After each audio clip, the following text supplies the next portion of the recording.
आता मला जे या ठिकाणी खातं देण्यात आलेलं आहे कृष्णा खोरे किंवा गोदावरी खोरे, विरोधी पक्षाचं कामच आरोप करायचं, तर त्याच्याकडे फार लक्ष देण्यापेक्षा जी आता SIT स्थापन करण्यात आलेली आहे त्याचा जो आता अंतिम अहवाल येईल त्याच्यावर कार्य होईल ना.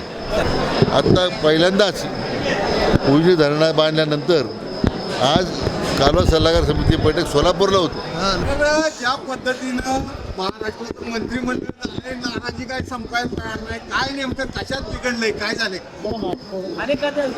मला वाटतं हे विनाकारण एक वातावरण कुणीतरी पसरवण्याचा प्रयत्न करते, अशी कुणी नाराजी नाही आहे.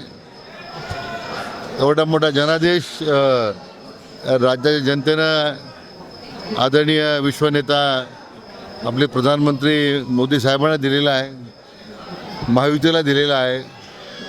त्यामुळे याच्यामध्ये राजी नाराजीचा प्रश्नच नाही आहे. अतिशय एक दिलानं आणि एक मतानं हा राज्याचा कारभार सुरू आहे. आमचे नेते राज्याचे लोकप्रिय मुख्यमंत्री माननीय देवेंद्रजी फडणवीस साहेब यांच्या माध्यमातून मला वाटतं सगळ्याच घटक पक्षांना युतीतल्या एकत्र करून हा जो जनादेश मिळालेला आहे त्याचं पूर्ण आदर करण्याचं काम आता ते करतायत. आता धनंजय मुंडेमुळे एवढ्या अडचणीत आलेले संपूर्ण महाराष्ट्रात येईपर्यंत चर्चा एवढी चालू आहे. राजीनामा घेणार आहेत का? भुजबळ नाराज होऊन गेलेले आहेत, अनेक मंत्र्यांना खाते मिळालेली नाही आहे, त्यामुळे नाराज आहेत. तुमच्यासारख्या ज्येष्ठ मंत्र्याला वेगळं एक साधं सामान्य खातं मिळालेलं आहे, कसं बघायचं या सगळ्या? असं आहे की मी म्हटल्याप्रमाणे धनंजय मुंडेंचा विषय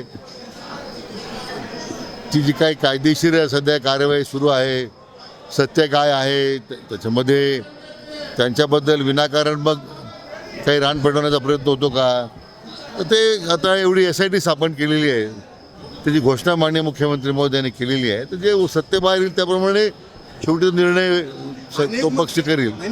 म्हणून खाते घ्यायला तयार नाहीत, म्हणजे खात्यात नाही, आता काही लोकांनी नवीन वर्षात घेण्याचा निश्चय केला होता, त्यामुळे काही लोकांनी आज खाते कारभार स्वीकारला. आता मला जे या ठिकाणी खातं देण्यात आलेलं आहे कृष्णा खोरे किंवा गोदावरी खोरे, हे काम मोठं प्रचंड आहे. कारण शेवटी जो संकल्प मान्य देवेंद्रजींनी केलेला आहे, महायुतीने केला, आणि जे स्वप्न मान्य आदरणीय प्रधानमंत्र्यांनी पाहिलं आहे, खरं आपल्याला हे राज्य दुष्काळमुक्त करता आलं पाहिजे. आणि सगळ्यात मोठं तुटीचं खोरं जे आहे ते गोदावरी आहे. आता कोकणात होऊन जाणारं 52 TMC पाणी आपण गोदावरी खोऱ्यात आणतो. या सगळ्या धरणांमध्ये नदीजोड प्रकल्पाच्या माध्यमातून ते काम सुरू करतो आहे. कृष्णा खोऱ्यामध्ये ते काम करतो आहे आपण.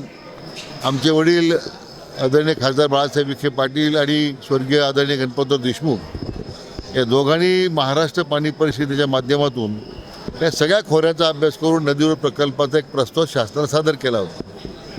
आज ती स्वप्नपूर्ती करण्याची दायित्व माझ्याकडे आहे. याच्यापेक्षा काय समाधान पाहिजे वेगळं? म्हणत आहे मोठ्या आकाला वाचवण्यासाठी लहान आकाचा एन्काउंटर होईल असा आरोप वडेट्टीवारांनी केलाय का? विरोधी पक्षाचं कामच आरोप करायचं, तर त्याच्याकडे फार लक्ष देण्यापेक्षा जी आता SIT स्थापन करण्यात आलेली आहे त्याचा जो आता अंतिम अहवाल येईल त्याच्यावर कार्य होईल ना.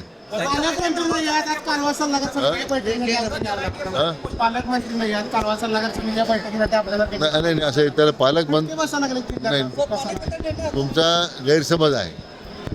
ज्यावेळी तो एका जिल्ह्याचा निर्णय होतो तर जिल्ह्याचे पालकमंत्री करतात, ज्यावेळी तो अनेक जिल्ह्यांसंदर्भात येतो त्यावेळी ते जलसंपदा मंत्री निर्णय करतात.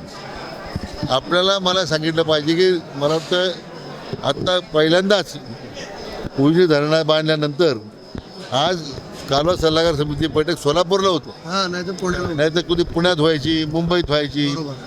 मी ज्यावेळेस कार्यभार घेतल्यानंतर पाहिलं की 90% भाग हा सिंचनाचा उजनीचा सोलापूर जिल्ह्याचा आहे. म्हणून मी बैठक ह्या ठिकाणी घ्यायचं ठरवलं. आणि म्हणून गेल्या मी पालकमंत्री असताना उजनीच्या इतिहासामध्ये आणि सोलापूरच्या इतिहासामध्ये पहिल्यांदा 5 पळ्या पाणी मिळालं शेतकऱ्यांना. याचं समाधान तुम्हाला मांडलंच पाहिजे ना.